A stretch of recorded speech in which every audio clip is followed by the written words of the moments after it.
এর সওয়াবগুলি কোটি কোটি গুণে বাড়াইয়া তোমার বান্দা তানবীরের কবরে তার আরওয়াহে পৌঁছে দেব আল্লাহ। আল্লাহ তার সহপাঠী আরো যারা মৃত্যুবরণ করেছে মাওলা, আল্লাহ সকলের কবরে আজকের হাদিয়াগুলি বকশিশ করে দিলাম। দয়া করে তুমি তাদের সকলের কবরে সকলের আরওয়াহে তুমি পৌঁছে দাও আল্লাহ। প্রত্যেকে তুমি শহীদি মর্যাদা দান করে দেও আল্লাহ। আল্লাহ নাসাই শরীফে দেখেছি যে কোন মুসলমান যদি আগুনে করে মৃত্যুবরণ করে, পানিতে ডুবে মৃত্যুবরণ করে, তারা নাকি শহীদ হয়ে গো আল্লাহ। আমাদের সাবেক এমপি আবুল কালাম আজাদ সাহেব, আমাদের সামনে আরো অনেক নেতা এসেছেন। আয় আল্লাহ, আমাদের বাংলাদেশের আয় আল্লাহ সাবেক একজন আয় আল্লাহ রাষ্ট্রনায়ক ছিল, আল্লাহ শহীদ প্রেসিডেন্ট জিয়াউর রহমানের সুযোগ্য সন্তান, আল্লাহ সুযোগ্য সন্তান তারেক রহমানের নির্দেশে আল্লাহ তারা তাকে দেখার জন্য, তার কবর দেখার জন্য এসেছে মাওলা। আয় আল্লাহ, তারেক জিয়ার আম্মা অসুস্থ, আল্লাহ আমাদের সাবেক মন্ত্রী আয় আল্লাহ আপসের নেত্রী জননেত্রী আয় আল্লাহ খালেদা জিয়া আল্লাহ অসুস্থ, ওনাকে তুমি শিফায়ে কামেলা নাজাল দান করে দিও আল্লাহ। তারেক জিয়ার নেতৃত্বে এই দেশ তার বাবার মতো যেন সুন্দরভাবে পরিচালনা করতে পারে, সেই তৌফিক তাকে তুমি দান করে দিও আয় আল্লাহ। আয় রব্বুল আলামিন, এই কবরের মধ্যে আরো যারা শায়িত আছে সকলকে তুমি মাফ করে দিও আল্লাহ। আয় আল্লাহ, এই বিমান দুর্ঘটনায় যারা আহত হয়েছে, যারা হাসপাতালে মৃত্যুর শয্যায় আছে মাওলা, তাদেরকে তুমি শিফায়ে কামেলা নাজিল দান করে দাও আল্লাহ। যাদের হায়াত শেষ হয়েছে মাওলা, তাদেরকে শহীদ হিসাবে আল্লাহ তুমি কবুল করে নিও, ঈমানী অবস্থায় মৃত্যু দিও আল্লাহ। রব্বুল আলামিন, আজকের মুনাজাত আল্লাহ তুমি কবুল করেছো, সে আশা নিয়ে তোমার মহান দরবার থেকে হাত নামাইতেছি মাওলা। আয় আল্লাহ, এই তানভীরের আত্মীয় স্বজন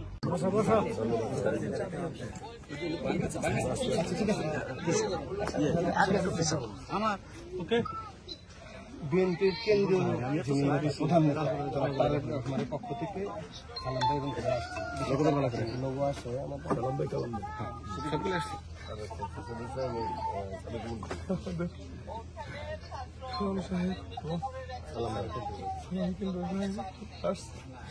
ওনাদের মাধ্যমে আমাদের বিমান বাহিনী বাংলাদেশ আমার তানভীরের মতো আর কোন শিশু যেন আমার মতো কোন বাবা মায়ের পৌঁছে দিয়ে আর কেমন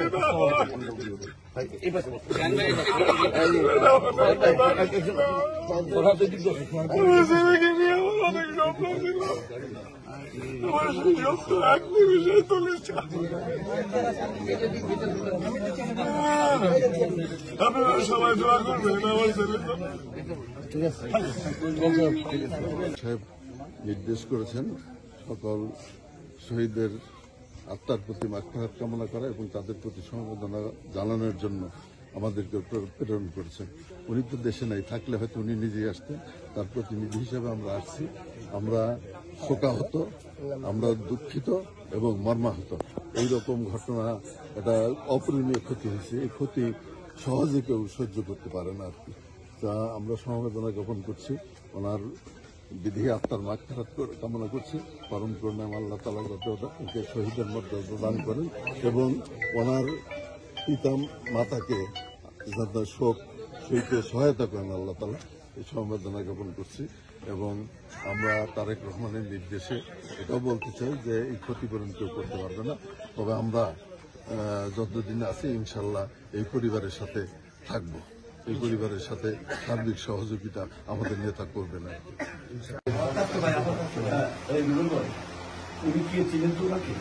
আমাদের বিএনপির ভাইস চেয়ারম্যান আব্দুল সালাম বিট্টু ভাই জেলখানায় ছিল 17 বছর, ফাঁসিরাদের দিছিল, কিন্তু নাম সরকার ফাঁসিরাদের দিছিল।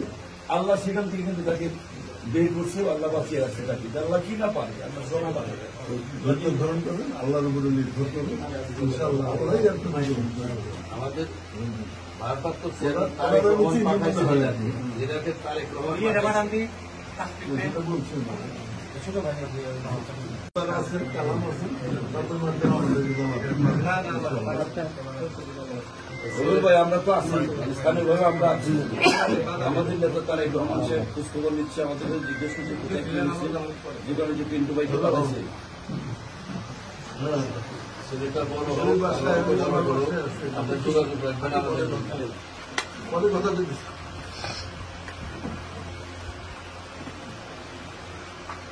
কি নাম তোমার? তুমি বড় পরীক্ষায় বড় তুমি কি বড় ভাইয়ের সাথে ছিলে? ভাইয়ের ছিলে। একই স্কুলে বলো বলো বলো ওই একই স্কুলে পড়তে দুই ভাই। কিছুক্ষণ আগে ছুটি হয়ে গেছিল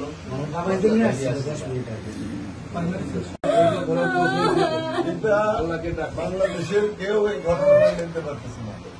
আমাদের নেতা তারেক রহমান সাহেব সাংঘাতিকভাবে মর্মাহত, দুঃখিত, শোকাহত এবং তিনি সমবেদনা প্রকাশ করছেন আপনাদের। বাংলাদেশের মানুষ বাংলাদেশের মানুষ কেউ এই ঘটনাটা ঘটতে পারতেছে না। এই ক্ষতিগুলো কে করবে? একমাত্র আল্লাহ ছাড়া টাকা পয়সা দিতে ক্ষতিপূরণ পাওয়া যাবে না। আল্লাহর উপরে নির্ভর করে করেন, আল্লাহ তারা মানুষকে অনেক